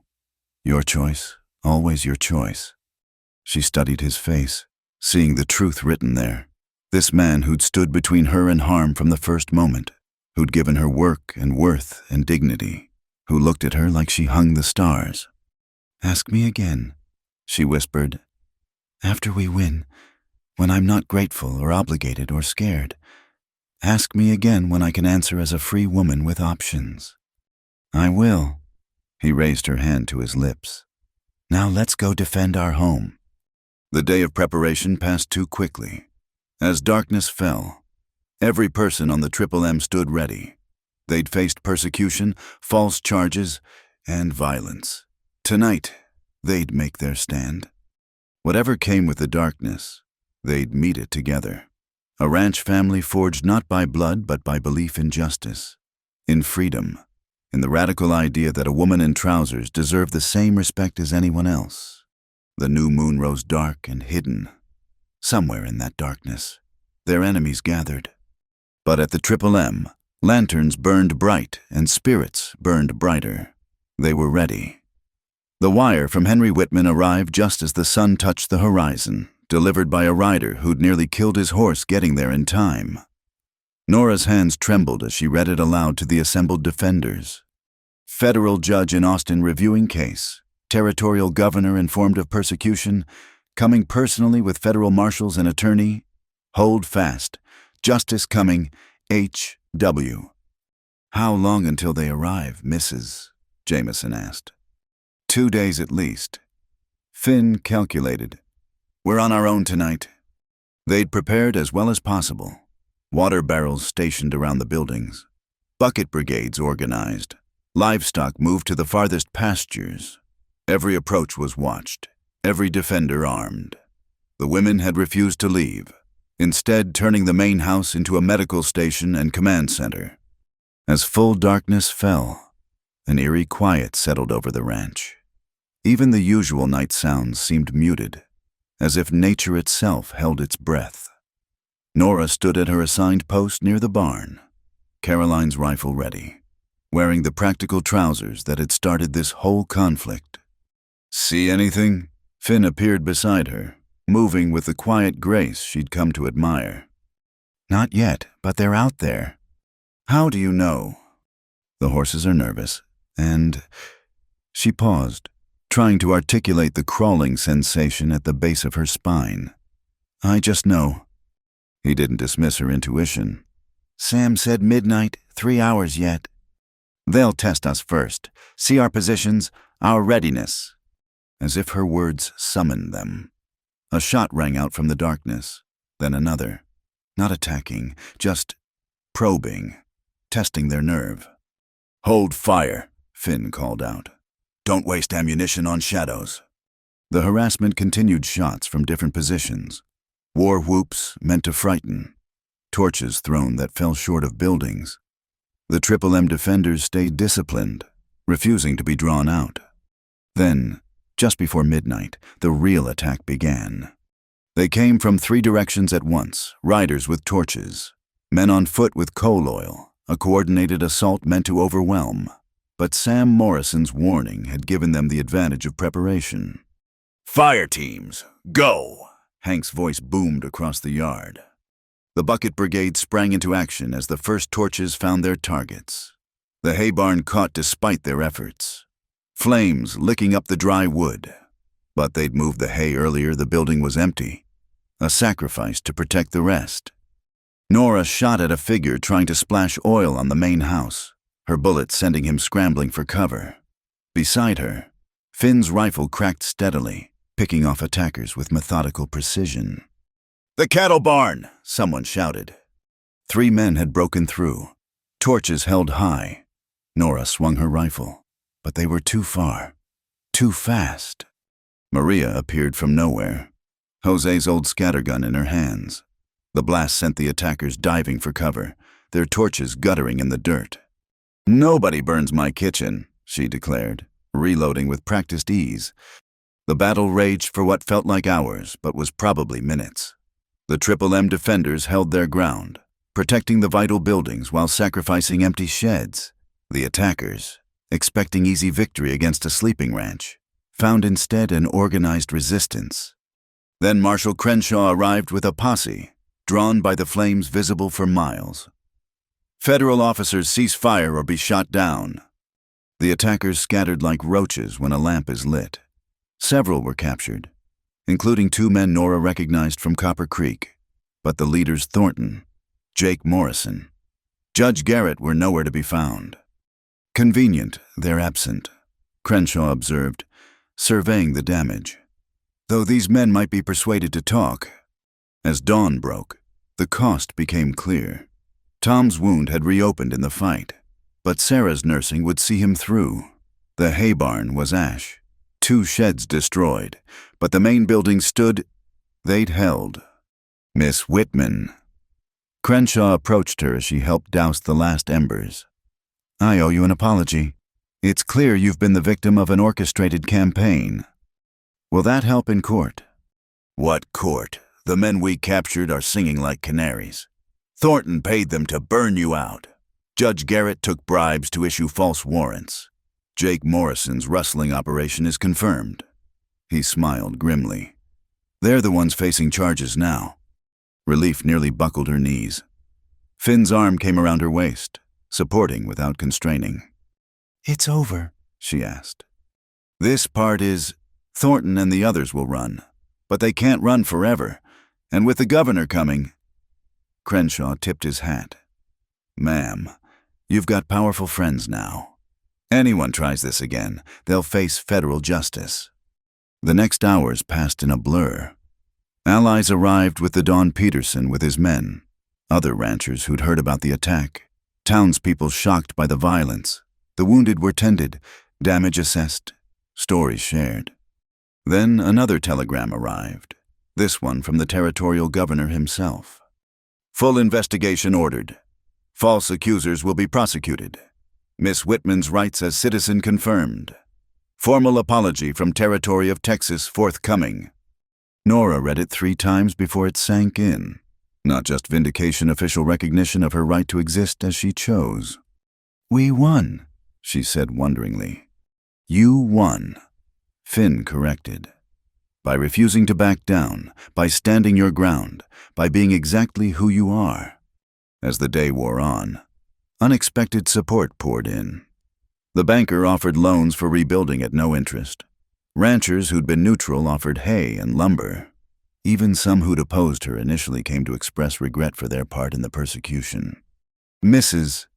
Jameson organized the women to provide food for everyone. This is what community should be, she declared, standing together against injustice. That evening, as the ranch settled into exhausted quiet, Nora found herself alone with Finn on the porch. The bitter smell of smoke still hung in the air, but underneath was the sweet scent of victory. Ask me now, she said quietly. He turned to her, confused. Ask you what? What you wanted to ask. After we won, I'm not grateful anymore. I'm angry we had to fight at all. I'm not obligated. I've proven I have options.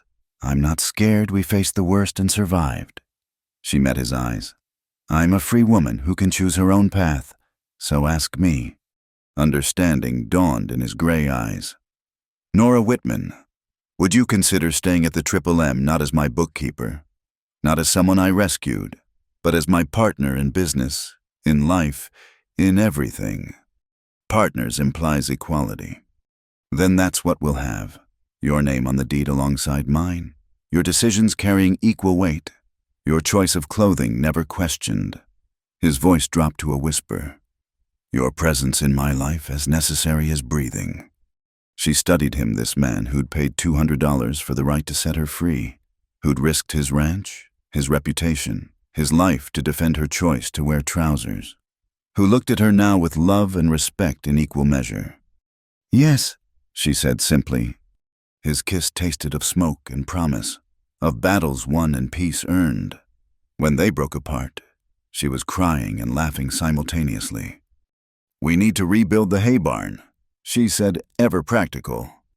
We need to plan a wedding, he countered. I'm wearing trousers to it. I'd be disappointed if you didn't. He pulled her close. Though you're beautiful in anything, or nothing. She swatted his arm, blushing. Mr. Morgan.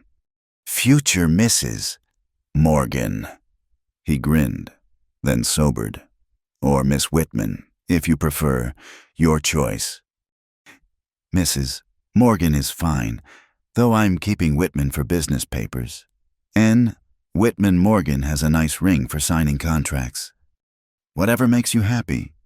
As stars emerged in the Texas sky, they sat together planning their future, a future where a woman in trousers could run a ranch, raise children, live freely without fear of auction blocks or false accusations. Word would spread. Nora knew. The story of the woman who wore pants and the cowboy who defended her right to do so. Some would disapprove, but many more would take hope. Change came slowly to the frontier, but it came. No regrets, Finn asked as the moon rose. Only one, Nora admitted.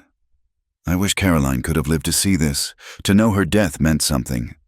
She knows, Finn said softly. Every woman who sees you and realizes she has choices, that's Caroline's legacy. And yours.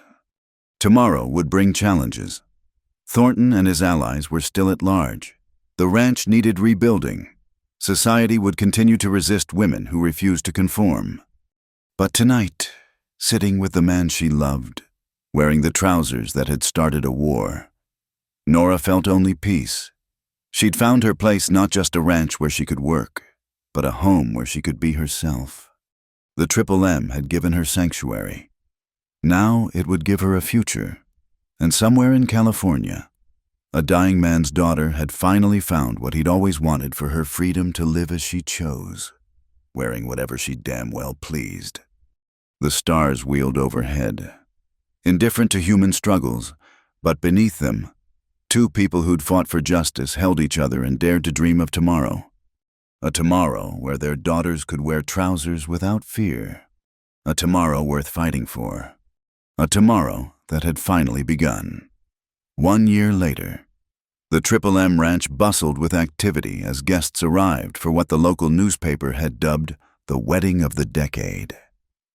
Nora stood before the mirror in her cabin, soon to be just a guest room, adjusting the collar of her finest white shirt.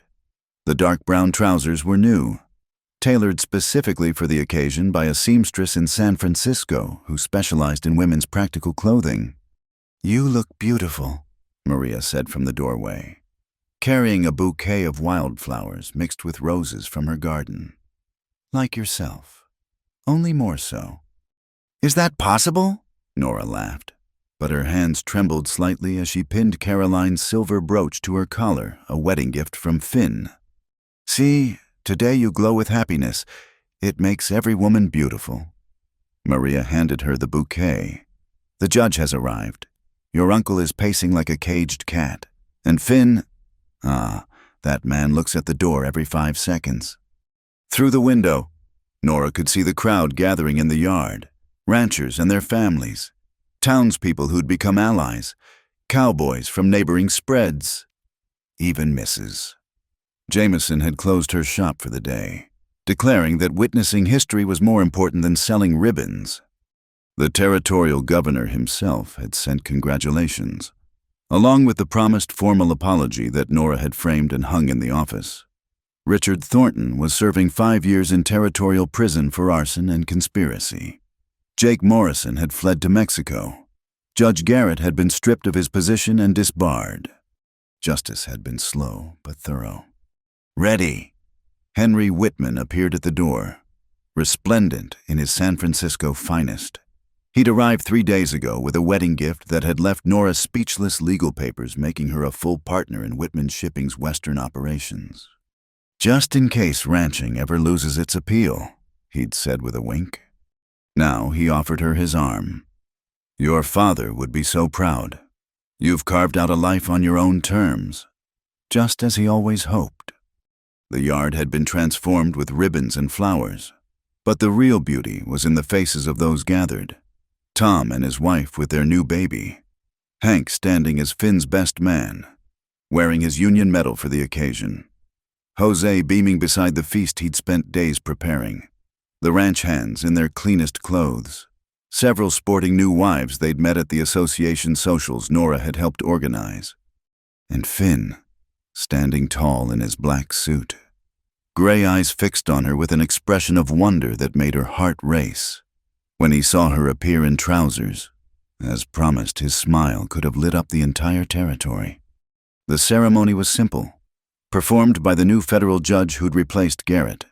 When he asked if anyone objected to this union, Hank's hand moved meaningfully to his sidearm, drawing nervous laughter from the crowd. But no one spoke against it. Those who might have objected were gone or reformed. "Do you, Finn Morgan, take this woman to be your lawfully wedded wife to honor her choices, respect her independence, and stand beside her against any who would deny her the right to be herself?" "I do," Finn said firmly. The traditional vows modified at their request to reflect their unique situation. "Do you, Eleanor Whitman, called Nora, take this man to be your lawfully wedded husband, to work beside him as an equal partner, To build a life of mutual respect and shared purpose. I do. Her voice rang clear across the yard. Then, by the authority vested in me, by the territory of Texas, and with great personal satisfaction, I pronounce you husband and wife. You may kiss your bride, Mr. Morgan, though I suspect she'd have kissed you regardless of permission. More laughter as Finn pulled her close. The kiss was tender, a promise sealed before witnesses who'd fought for their right to make it. The celebration lasted well into the night. Stories were told and retold how Finn had bought her freedom, how she'd saved his life during the attack, how they'd stood together against persecution. The tale grew with each telling, but the heart remained true love born from respect, partnership forged in fire. "Dance with me," Finn requested as Jose's guitar filled the evening air. "In trousers," she teased. "Especially in trousers." He spun her into the cleared space, other couples joining them. "My wife, the woman who changed the territory. I just wanted to keep accounts and be left alone. Instead, you started a revolution. 3 women in town wear trousers now. The new telegraph operator is female. The bank hired a woman clerk." He dipped her dramatically. "You showed them it was possible." Later, as the party continued around them, they slipped away to the small cemetery where Caroline was buried. Nora placed her bouquet on the grave. "Thank you," she whispered to the stone. "For the clothes, for the courage, for your brother." Finn's arm came around her. "She would have loved you. Loved that you fought and won." "We won," Nora corrected. "All of us together." They returned to find Henry in deep conversation with Peterson about shipping contracts. Business, even at a wedding, she'd trained them well. "Before you disappear," Henry called out. "Hank says you're planning to expand, building a new house." "Eventually," Finn admitted. "The current one's getting cramped with all the paperwork Nora generates." "And the children we plan to have," Nora added, enjoying her uncle's startled expression. "What did you think I'd stop surprising people just because I'm married?" "Will you teach them accounting?" Peterson asked with a grin. "Among other things, how to ride, how to shoot, how to think for themselves." She looked at the assembled crowd. "How to stand up for what's right, even when it's hard." "Especially when it's hard," Finn added. As midnight approached, the guests began departing with well wishes and promises to visit. The Triple M hands tactfully disappeared to the bunkhouse, leaving the newlyweds alone under the stars. "Any regrets?" Finn asked, echoing his question from a year ago. "Never." Nora leaned against him, still in her wedding trousers. "Though I do wonder what would have happened if I'd worn a dress to that telegraph office." "You'd have found another way to scandalize them. It's in your nature." He kissed her temple. Thank God for that. They stood together, looking out over the ranch that had become their kingdom. The new hay barn rose against the sky, rebuilt stronger than before. The cattle grazed peacefully in moonlit pastures. The ledgers in the office showed profit and growth. "What now?" Nora asked. "Now we live. We work. We raise children who think women in trousers are normal. We prove every day that respect and love matter more than conformity." He turned her to face him. "We be happy, Nora, boldly, unapologetically happy." "I like that plan." She stretched up to kiss him. "Though I should mention I've been corresponding with suffragettes in Wyoming. They're very interested in our story." "Of course you have." He laughed, lifting her off her feet and spinning her around. "My revolutionary wife? What's next? Votes for women. Why not if a woman can be sold for wearing pants, survive it, and end up running a successful ranch? Surely she can mark a ballot." "When you put it that way," he set her down gently. "We'll need more ammunition and lawyers. Definitely more lawyers." Already making a list. They walked hand in hand toward their home, their true home, built on equality and defended with courage. Behind them, the ghost of the past lingered in the ashes of the burnt barn. Ahead, The future stretched bright with possibility. A future where their daughter, young Caroline Morgan, would grow up wearing whatever she pleased dresses for dancing, trousers for riding, and always, always, the invisible armor of parents who'd fought for her right to choose. I love you, Nora said as they reached the door. Thank you for seeing me as a person, not property. Thank you for shooting straight when it counted. He opened the door with a flourish. Welcome home, Mrs. Morgan, or Miss Whitman Morgan, or just Nora, woman in trousers who changed everything. I'll answer to any of them. She laughed, pulling him inside, as long as you're the one calling. The door closed on their private celebration, but the story had already escaped into the world, from ranch to ranch, town to town, territory to territory. Word spread of the woman who wore pants and the cowboy who defended her right to do so.